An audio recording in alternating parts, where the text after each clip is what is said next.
La question des migrations est vraiment à l'agenda politique dans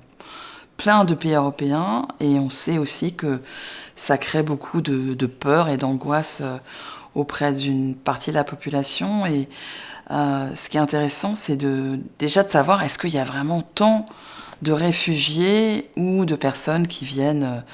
travailler ou étudier en Europe par rapport à d'autres pays du monde. Ce qu'on sait, c'est sûr, c'est que la plupart des mouvements migratoires, c'est-à-dire des personnes qui quittent leur pays d'origine ou de résidence pour aller dans un autre pays, sont essentiellement des mouvements entre le sud et le sud, à peu près à 80%.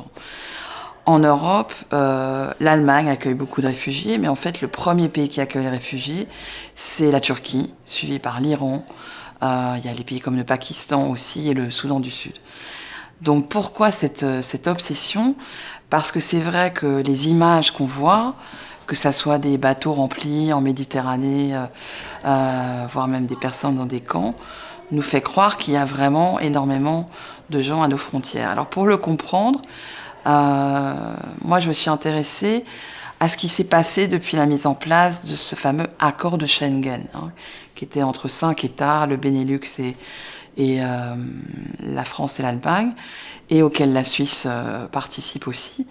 L'idée, c'était de ne plus pouvoir monter dans un avion sans un visa, et les compagnies aériennes vérifient d'ailleurs ce visa. Donc les gens ont commencé à, en fait,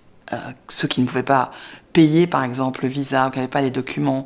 ont commencé à aller par voie maritime, ont pris des bateaux, et malgré tout, ils ont donc continué à partir.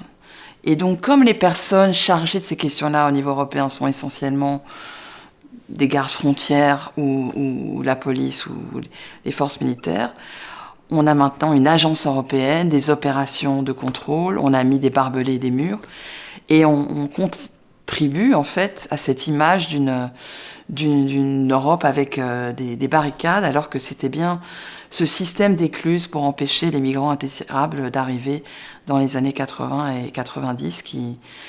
contribue encore aujourd'hui à ce fantasme d'une Europe submergée.